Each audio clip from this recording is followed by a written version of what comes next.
Chinese people's selfishness is a deep-seated bad quality that has grown out of long-term material and spiritual poverty. In feudal China, regime stability has always been the top priority. Unlike the Europeans, we got huge territory and population, which means endless resources and labor. Our emperors were comfortable using manpower to make up for the lack of technology and equipment. Revolution caused changes, and changes indicate unsureness. Everything worked out just fine until 1842. The Qing dynasty signed the first unequal treaty in our history with the British to end the First Opium War, the Treaty of Nanking. From that on, the Qing dynasty started to compromise to the foreign invaders. Our society degenerated from feudal to semi-feudal and semi-colonial. That part of our history was full of sea territory and indemnity. My people not only had to work for the emperors, but also the colonizers. Lack of technology and progressive thinking were the reasons why we fell behind and got colonized in the first place. Our weakness were not gonna change overnight, especially not by being colonized. Agriculture and handicrafts were the major economic resources and core industries back in the day. Due to the high demand and lack of productive methods, Chinese people lived a life of material scarcity for the next 70 years, until the dynasty completely collapsed in 1912. You thought the situation was gonna get better afterward because on the surface, China has entered the ROC period, but the fact was, the country was experiencing warlord separatism. Then, of course, the World War II, we gotta deal with the Japanese. Then the Civil War, in which the CCP defeated the KMT. Then the Great Leap, the Cultural Revolution. Until 1978, Deng Xiaoping proposed reform and opening up. Our nation's finance had never took a break in the previous 136 years. So you bet our materials were super fucking limited.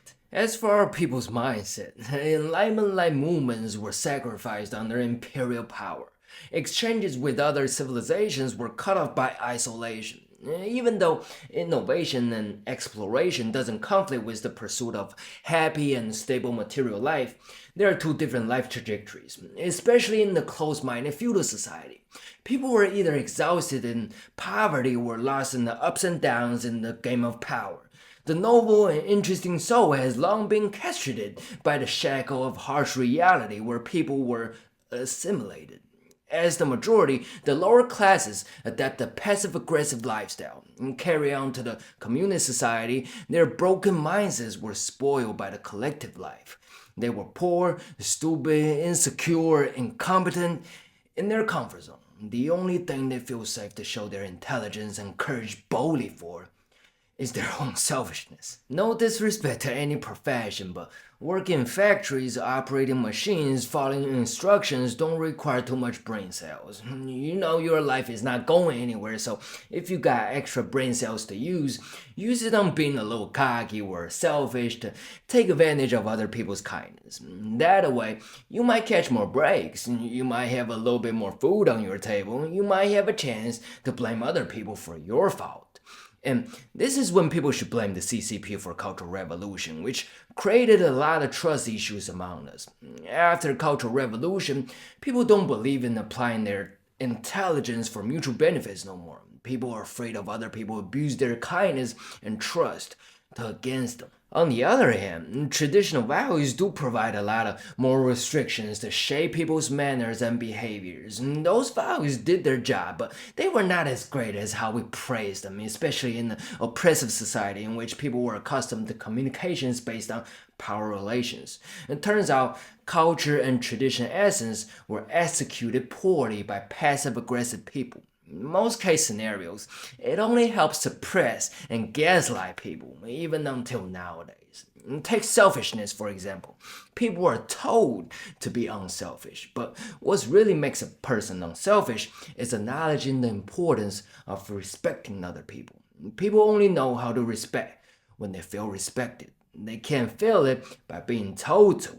So, the more elders with no self-respect telling youngsters to be respectful with disrespecting, commanding tone and manner, the less respected the youngsters feel. They can only act like what the elders want to see reluctantly out of the fear for authority. So, most Chinese people never learn how to actually respect anybody, even themselves. And that's just one of those classic contradictions between Chinese culture and tradition. As a brief summary, live in poverty for too long, ain't got no life value or purpose, afraid of betrayal, don't know how to respect. That's how my people value their own benefit over anything, aka selfish.